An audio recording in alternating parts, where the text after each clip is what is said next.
Gue baru aja selesai nonton film yang judulnya Coda. Coda ini akronim dari Child of Deaf Adults, atau dalam bahasa kitanya anak dari kedua orang tua yang tuli, nggak bisa dengar gitu ya. Nah, ini adalah sebuah film yang bercerita tentang seorang perempuan bernama Ruby. Dia adalah satu-satunya anggota keluarga yang bisa ngobrol normal gitu kayak orang lain, sementara kedua orang tua dan kakaknya tuli. Jadi film ini kita ngelihat gimana keseharian Ruby ngobrol sama kedua orang tua dan kakaknya pakai bahasa isyarat. Film ini lebih bercerita ke sosok Ruby yang kesehariannya tuh ngobrol atau ngebantuin kedua orang tua dan kakaknya ini untuk bisa berkomunikasi sama masyarakat di sekitaran rumah mereka. Kebetulan rumah mereka ini kayak di samping laut gitu, jadi profesi mereka tuh nelayan. Kalau misalkan Ruby nggak ada, si kedua orang tuanya dan kakaknya ini nggak bisa ngobrol sama orang-orang di sekitar situ gitu. Jadi Ruby ini kayak semacam tulang punggung secara komunikasi untuk kedua orang tuanya gitu. Jadi pokoknya digambarin Ruby ini selalu disibukkan sama kedua orang tua dan kakaknya ini setiap hari lah. Setiap hari Ruby itu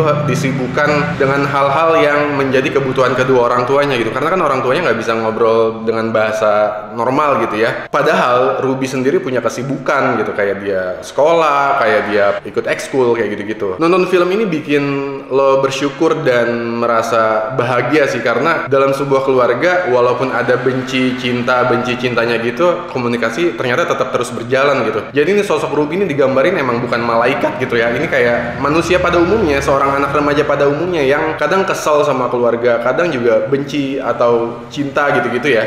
Tapi anyway, ini film ini normal banget sih, maksudnya emang keseharian remaja tuh kayak gimana gitu, apalagi dengan keluarga yang seperti itu ya. Adegan paling sedih dalam film Coda nih menurut gue ketika Ruby mau ngambil beasiswa ke sebuah universitas musik gitu ya, dan untuk ngambil beasiswa itu, untuk dapat beasiswa itu dia harus dites nyanyi.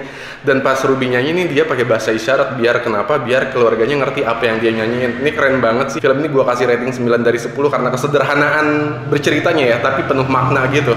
Dan film ini bisa lu tonton di Apple TV.